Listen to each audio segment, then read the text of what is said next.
Imagine a city could be Mumbai, Lagos, Jakarta, maybe even New York or London.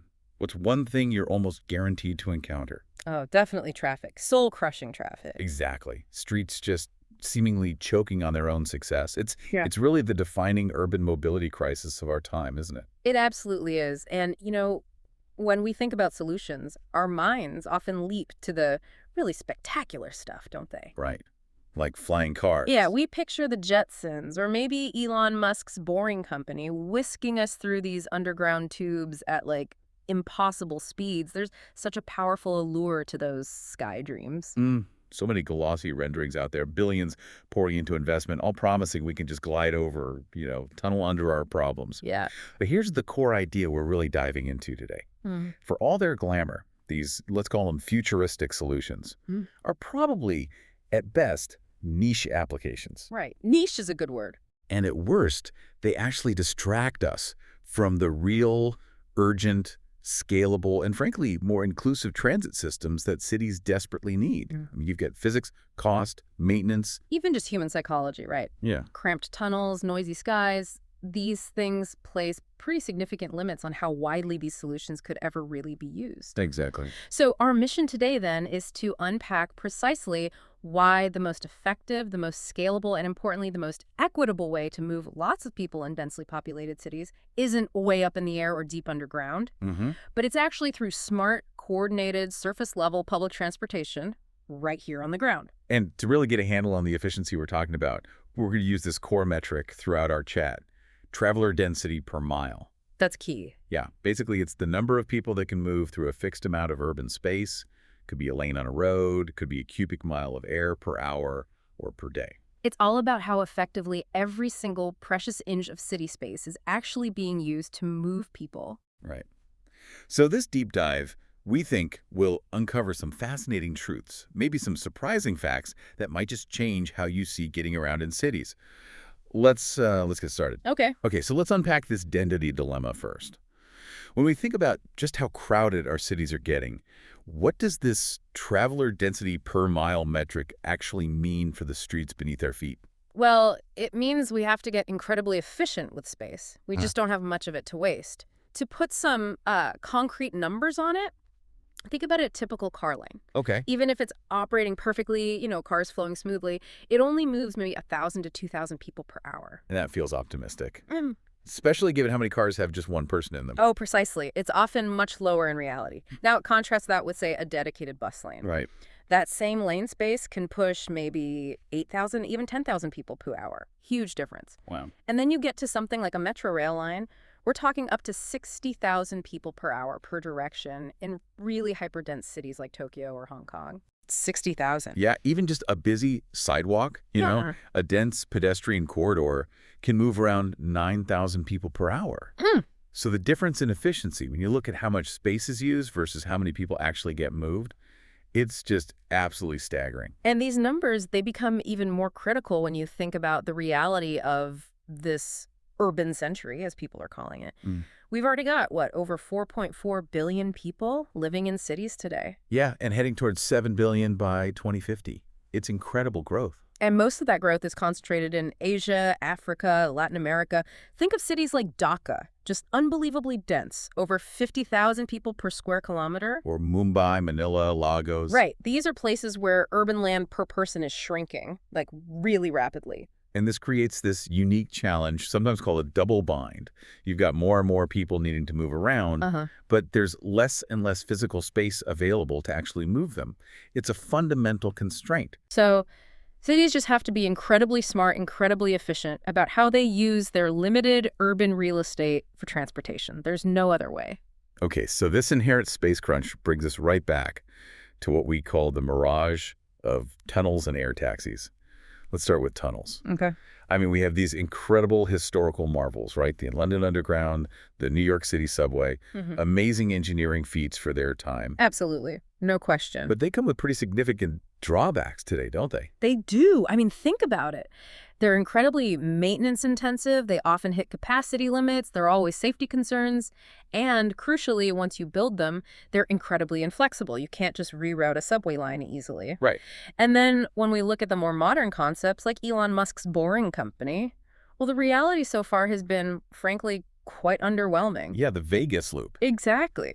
Those pilot projects in Las Vegas, for example, they've shown really minimal throughput, extremely high costs, and very limited scalability compared to all the initial hype. And beyond just the engineering and cost, there is also a significant psychological barrier for some people. You know, human anxiety, claustrophobia in those narrow, deep subterranean spaces. It's not for everyone. That's a fair point. Oh. Okay, so tunnels have their limits. Then you have the other big dream, air taxis. Ah, yes, the flying cars. We hear about all these companies, Joby Aviation, Volocopter, Lilium, Ehang, Vertical Aerospace. They're raising billions in investment. Billions. It's staggering. And they're doing prototype flights, some limited pilot projects. But if you really start to analyze the actual use cases, it feels like there's a lot of hype versus reality going on. I think that's often the case, yeah. For instance, airport shuttles. Maybe you cut a 1-hour drive from Manhattan to JFK down to, 8 minutes? Sounds great, but... But who can afford that? It serves a tiny, tiny elite audience. Then you have emergency services that's valuable, sure, but it's not mass transit. No. Regional commuting. Well, then they're competing directly with high-speed rail, which is often more efficient over longer distances. And that vision of an urban aerial Uber just summoning a drone taxi. Yeah, that faces huge bottlenecks. Where do they all land and take off? You need vertiports everywhere. How do you manage that crowded airspace safely? What about the regulations and, critically, the price? Right. And let's bring it back to our core metric, traveler density. How do air taxis stack up there? Oh, it's stark. Really stark. An air taxi carries maybe 4 passengers, right? Okay. Even at its theoretical best, a single vertiport might handle, maybe optimistically, 1,120 passengers per day. Per day. Compare that again to the surface options. Okay, so a bus rapid transit corridor, a BRT lane, can move 10,000 to 15,000 passengers per hour. How? And a subway system, 30,000 to 60,000 passengers per hour. The scale is just completely different. It's not just about the numbers. It's a fundamental mismatch, really, between the physics of vertical lift, which takes a lot of energy, and the sheer massive scale of human movement in a dense city. It's almost a physics problem for mass transit, not just a tech problem we can solve with leaner batteries. That's a really insightful way to put it. So these futuristic solutions, measured against actual traveler density, they just don't move people at the scale cities actually need. Exactly. And beyond just the capacity issue, there are significant environmental costs. Vertical lift needs way more energy than ground transport. Batteries are heavy. And noise, while they might be quieter than helicopters. That constant whirring sound in a dense urban environment, that's still going to be a factor. People will notice. And the cost per ride? Well, projections are often in the range of $100 to $200 per ride. So, that leads to profound socioeconomic exclusion. They're completely inaccessible for the vast majority of people living in cities. Okay, so we've looked at the glitzy, but ultimately quite limited, sky dreams and tunnels. But here's where the real story, the more impactful story maybe, begins this quiet revolution happening right on the ground with what we're calling smart surface transit. Yeah, and when we say smart surface transit, it's important to stress we're not just talking about, sticking GPS trackers on old bus lines. Right. Not just digitizing the old ways. No, it's about completely reimagining how surface transport, buses, trams, even bikes and walking operates as a single integrated network, almost like as fluid and intelligent as the internet itself. That's a great analogy. So what does that look like in practice? Well, key characteristics include things like real-time tracking for everything, integrated trip planning and ticketing across all modes, maybe AI-powered dynamic routing that adjusts to traffic, data-driven optimization of schedules and routes, and making sure everything is accessible, truly multimodal. It's basically about supercharging the inherent efficiency of surface transit. And the physics are already on its side, right? Absolutely. Think about the space again. A single car takes up, 10 to 15 square meters for maybe 1 or 2 people? Usually one. Usually one. Whereas a standard bus carries 40, maybe 80 passengers in roughly the same amount of lane space. And a tram, you could be looking at over 200 people with an even lower footprint per passenger. Plus, you get lower energy use, usually faster deployment compared to digging tunnels or building vertiports, and it's much more adaptable and scalable. Exactly. And the best part is, We have incredible global models of success proving this out right now. This isn't some future fantasy. It's present reality. Okay, let's talk about some examples. Switzerland often comes up, right? The Swiss watch model. Switzerland is a fantastic example, especially of coordination.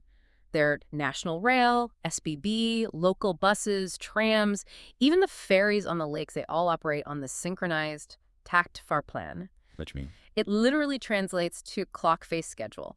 Everything is timed to meet seamlessly across the entire network. You get off a train, your connecting bus is waiting. Wow. They have unified ticketing with the Swiss Pass, works everywhere, and they boast near-perfect on-time performance, even across really challenging mountainous terrain. And what's really insightful there, I think, is that they prove that even a complex geography can build an incredibly efficient smart surface network if you prioritize punctuality and, crucially, interconnection. Absolutely. Then you look at somewhere like Singapore, the high-tech urban model. Right. Their Easy Link card is famous. Yeah, it works across the metro, the buses. You can even use it in convenience stores. Yeah. Their mytransport.sg app gives real-time updates for everything. They even have GPS on buses that allows for adaptive signal prioritization at intersections. The traffic light holds the green for the bus. Smart. And the result, more than 2/3 of daily trips in Singapore are made by public transit. That's impressive. And what about megacities? Can this scale up? Look at Seoul. Integration at megacity scale. Yeah. Their T-Money card is like Singapore's Easy Link, but maybe even broader buses, subway, taxis, even bike rentals. Okay. Their metro and bus networks are digitally synchronized. They get real-time data pouring in from over 800 bus lines and more than 300 metro stations. It's a huge coordinated system. And the mode share. 60% of daily trips in Seoul are by public transit. So yes, it absolutely scales. These cities, they might have different approaches, different tech, but they share this common understanding. Seamless integration across different modes, designed from the user's perspective, that's the ultimate key to efficiency. And we can't talk about smart service transit without mentioning Bogotá's Transmilenio, the Bus Rapid Transit, or BRT system. Transmilenio, a true game changer.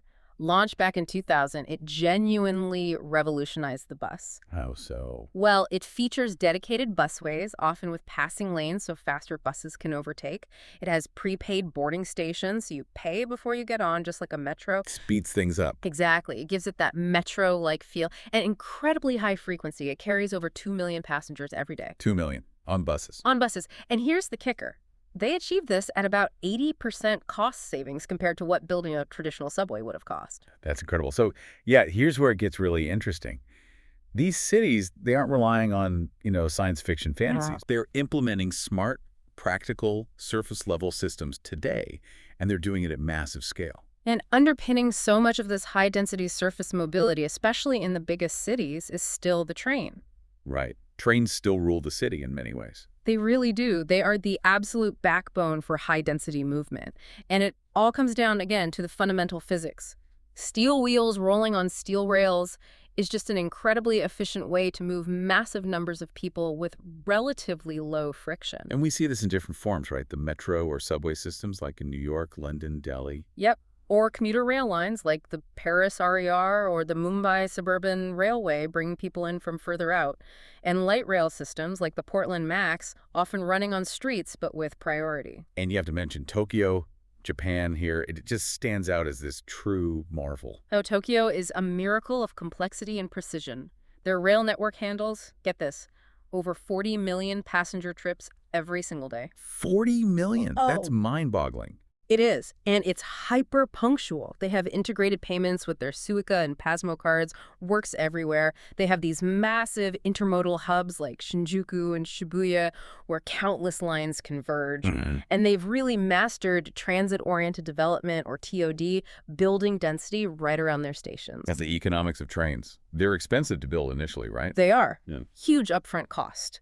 But, and this is crucial, they are incredibly cost-effective per rider over their lifespan, which can be decades, even a century. Right. Plus, they offer all these hidden benefits. Real estate values go up around stations, which increases tax revenues for the city.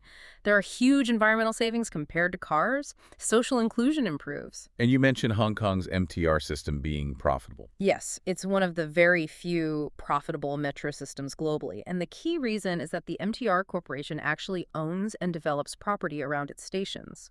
The real estate profits help subsidize the rail operations. It's a masterclass in creating a financially sustainable public transport system. Okay, so trains are the backbone. But let's not forget the humble bus. You said it's undergoing a kind of renaissance. Absolutely. There's a radical overturn happening of the bus's old second-class citizen image in transportation. Why do buses matter so much now? Well, several reasons. Low upfront infrastructure cost compared to rail. Flexibility, you can change a bus route much more easily than a train line. Rapid deployment, you can set up a new bus route relatively quickly. They can offer high frequency. And crucially, low emissions, especially when they're electric. Ah, the electric bus revolution. China's been big on this, right? Shenzhen. Shenzhen is the poster child. It became the first major city in the world to have a fully electrified bus fleet. That's over 16,000 electric buses. 16,000. Yeah, and the impact was dramatic. A significant drop in the citywide carbon footprint, obviously, but also a reduction in PM 2.5. That's the really nasty, fine particulate air pollution by over 50%. Wow, so massive public health benefit too. Huge. It just demonstrates the incredible impact buses can have, not just on mobility, but on air quality and health when you electrify them. And we're seeing this rise of smart buses everywhere now. Definitely. London's iBus system tracks every single bus with GPS, feeding those live arrival screens you see at bus stops. Right, very useful. Bangalore's BMTC app offers real-time location tracking and helps you plan your trip. These aren't just buses anymore. They're connected nodes in a much larger, data-driven network. And the BRT concept, bus rapid transit, you called it the surface metro. Yeah, because when it's done well, it really mimics the features of a metro. Dedicated right-of-way so they don't get stuck in traffic. Off-board fare collection so boarding is fast, frequent service, platform-level boarding often so it's accessible, signal priority at junctions. Systems like Istanbul's Metrobus or Mexico City's Metrobus, they deliver a rail-like quality of service but at a fraction of the cost. It's a real game changer, especially for cities in the developing world that might not afford a full subway build-out. Okay, so we have these incredible backbone systems, trains, smart buses, BRT, but what about that final bit of the journey? That critical, often annoying last stretch from the transit stop to your actual front door or office. You called it the last mile problem. Yeah, the last mile, or sometimes first mile, last mile. It's that critical, often overlooked journey, usually less than, say, 2 kilometers, maybe a mile or so. And it acts as a huge barrier, right? Psychologically and behaviorally. A massive barrier. If that last bit is unpleasant, unsafe, or just inconvenient, people won't use the main transit system, even if the train or bus itself is great. So what happens if cities ignore it? Well, you end up underutilizing these huge investments you made in the metro or the BRT. You see increased dependency on private cars or ride-hailing for the whole trip. Yeah. And it particularly limits accessibility for vulnerable populations, the elderly, people with disabilities, maybe parents with young children. So what are the solutions for that last mile? It's not just walking, is it? No, it's a whole ecosystem. Walking and cycling are fundamental, of course. But it also includes shared bikes and scooters, think Lime, Bird, or local versions like Vogo or Yulu in India. It can include auto rickshaws or tuk-tuks like in Bengaluru, where they have specific auto feeder systems for the metro stations. It could be shuttle vans or on-demand microtransit systems like Israel's Via, which dynamically routes small buses, paratransit for people with disabilities, even traditional taxis or ride-hailing services integrated properly. So it's about having a mix of options available right where the main transit drops you off. Exactly. A rich ecosystem of smaller, flexible transport options tailored to that final leg. And behind making all this work together seamlessly, there must be some really smart technology involved. Oh, absolutely. One key concept is mobility as a service, or MaaS. MaaS, okay, what is that? Basically, it's a platform, usually an app, that lets you plan, book, and pay for journeys that might involve multiple different modes of transport run by different operators all through a single interface. So like one app plans my train, my bus, and that e-scooter for the last bit. Precisely. A great example is Helsinki's WIM app. They offer a monthly subscription that can bundle public transport, taxis, e-scooters, even rental cars all into one package. It makes using different modes totally seamless. That sounds powerful. Yeah. What else is needed tech-wise? Well, open APIs and real-time data are crucial. When transport authorities like Transport for London or Transport for New South Wales open up their data feeds, it allows third-party developers, startups, even Google Maps to build innovative apps and tools on top of it. It creates this whole ecosystem of innovation. Right. And easy payment is key too. Definitely. Smart cards like London's Oyster or Hong Kong's Octopus have been around for a while. Now we're seeing mobile payments, QR codes, and especially open loop system. Open loop. That means you can just tap your regular contactless credit or debit card to pay your fare.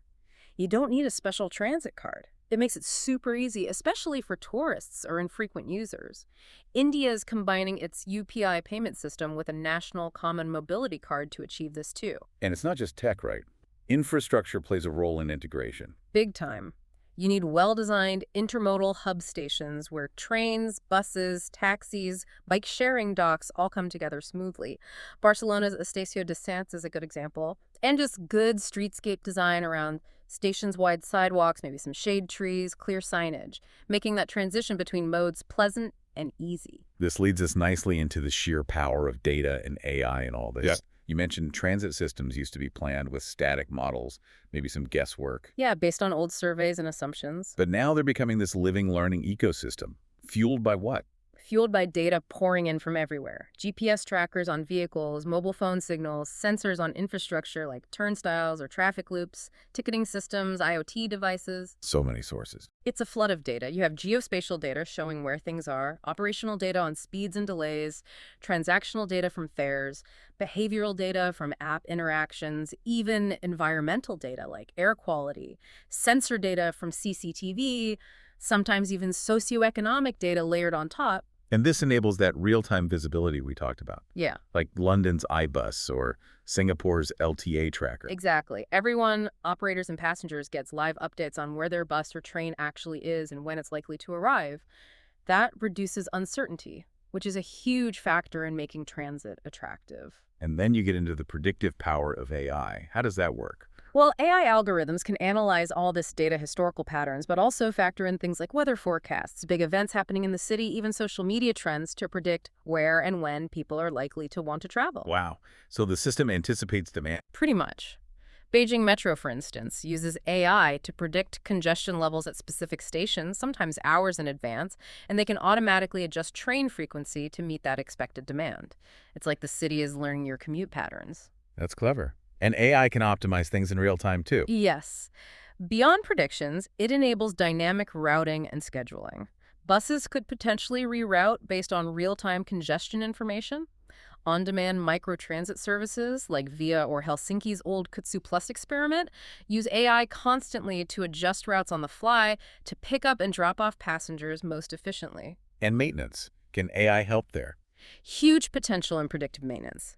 Smart sensors on tracks can detect tiny cracks before they become dangerous failures. Copenhagen Metro is using a digital twin for this. Yep. You can monitor bus engines remotely to predict when they'll need service, like Berlin's BVG is doing. It shifts maintenance from being reactive, fixing breakdowns, to proactive, preventing them. And data and AI can even influence behavior through pricing. Yeah, things like dynamic pricing to incentivize off-peak travel, offering personalized travel suggestions or notifications through apps like Citymapper or Transit App or Move It.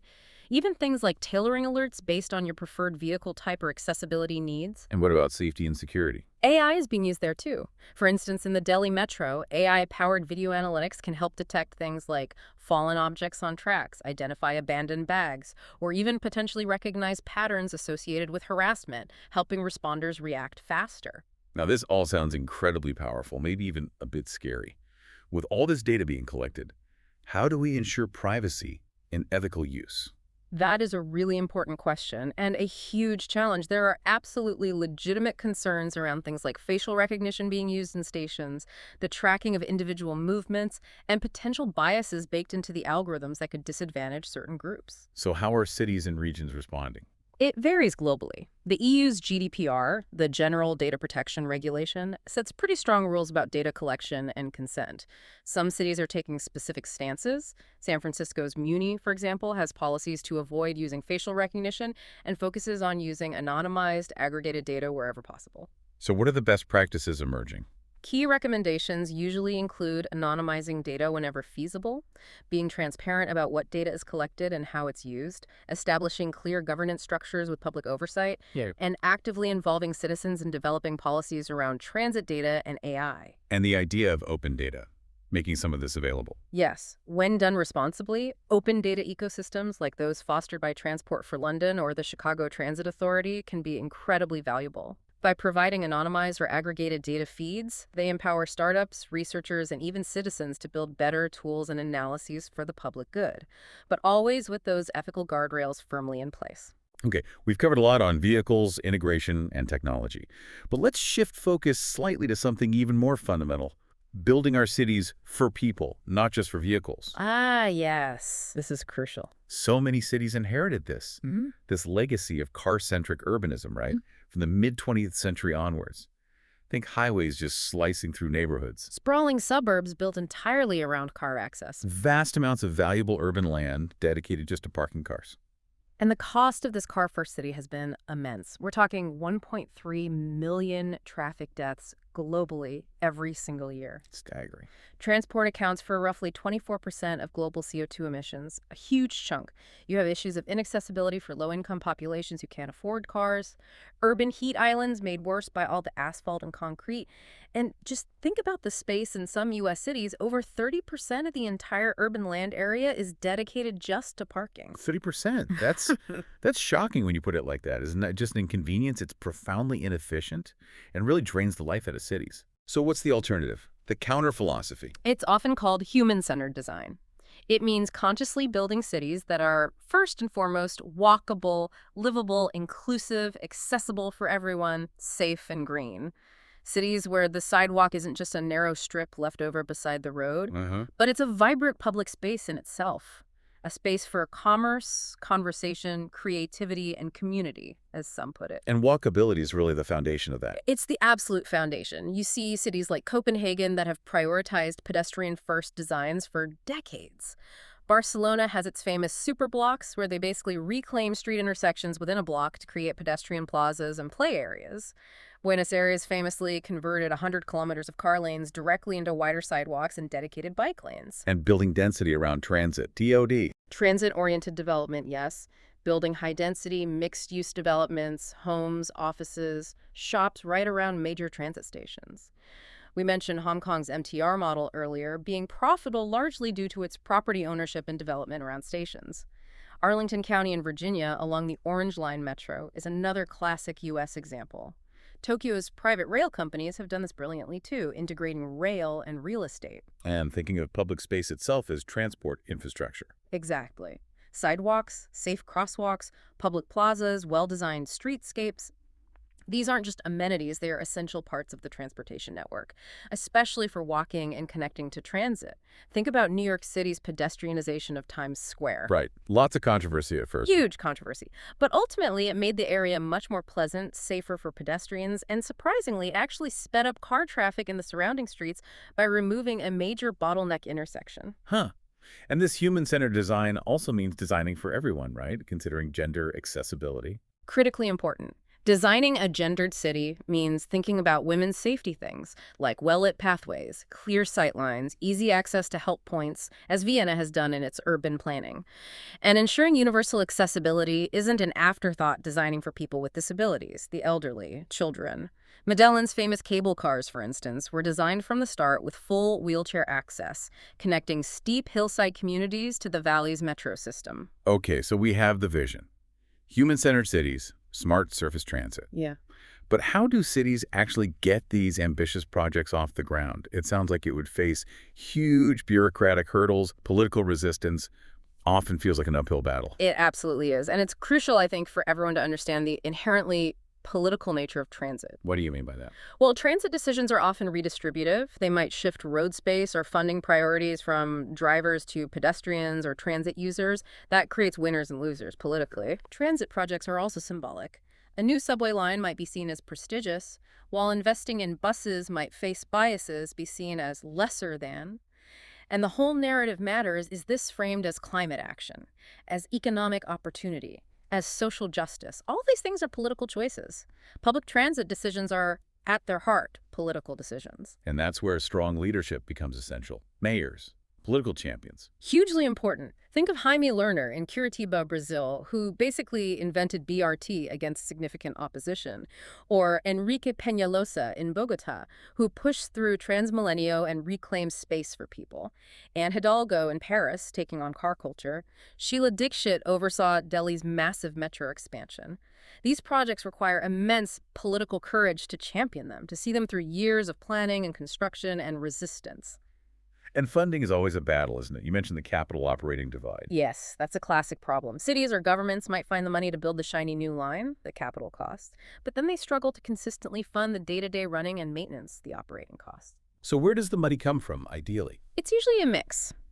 Fair revenue from passengers, of course, but that rarely covers the full cost, especially for rail. So you need other sources.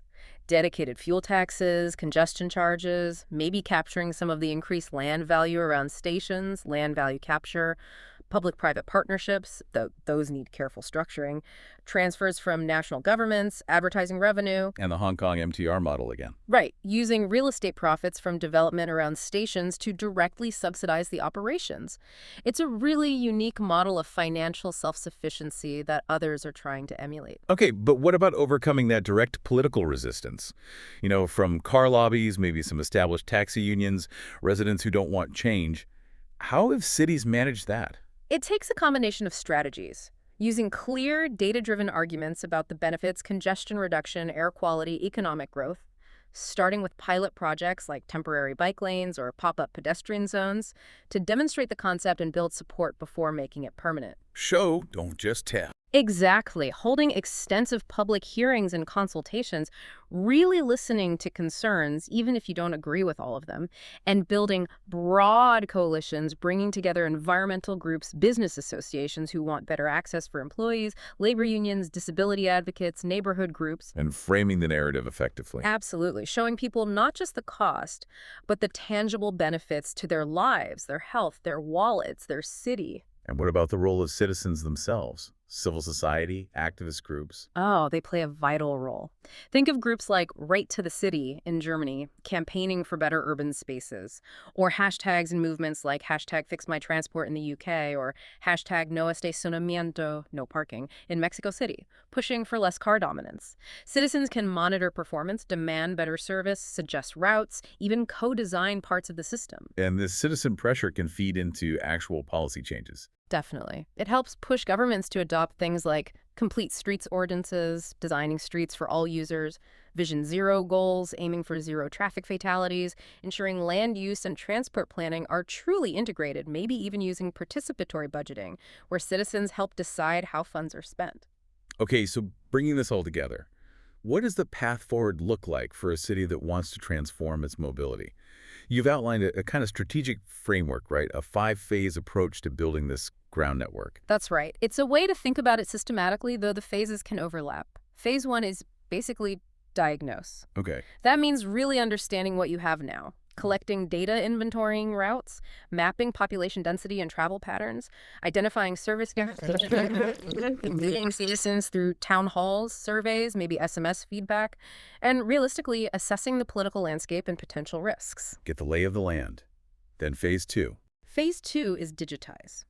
This is about getting the basic digital infrastructure in place. Equipping all vehicles, buses, maybe even shared taxis with GPS, establishing an open data infrastructure, often using standard formats like GTFS and GTFS-RT so that data can be shared easily.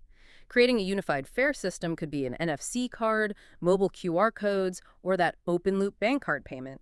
And maybe starting some AI pilot projects like for demand forecasting or optimizing traffic signal timing for buses. Right, build the digital foundation. Phase 3. Phase 3 is integrate. This is where you start knitting the different pieces together. Unifying trip planning so people can use a single app or website. Designing those physical intermodal hubs where buses, trains, bikes, and maybe tuk-tuks can connect smoothly. Coordinating schedules between different services so transfers are easier. And harmonizing policies across different transport agencies, which can often operate in silos. Break down the barriers between modes. Phase 4. Phase 4 is optimize. Now that you have the data and integration, you can start really fine-tuning the system. Using AI for dynamic operations, maybe adjusting bus routes in real time based on traffic or demand, implementing predictive maintenance using IoT sensors, developing a smart pricing strategy, maybe peak-off-peak pricing, monthly subscriptions, and critically, adding an equity layer explicitly analyzing and addressing mobility deserts, ensuring safe routes, especially at night for vulnerable populations. Making it smarter and fairer. And the final phase, Phase 5. Phase 5 is transform. This is where you get into the bigger, bolder moves. Implementing car-free zones or significant street redesigns that prioritize people over cars. Building for climate resilience, maybe elevating key infrastructure in flood-prone areas. Ensuring charging infrastructure for electric fleets. Fostering institutional innovation, maybe creating a single, powerful transport authority if one doesn't exist. And launching sustained public campaigns to encourage people to shift their habits, leave the car, love the city, that kind of thing. And this whole framework, it's not one size fits all. Right. It needs adapting. Absolutely. It needs to be customized.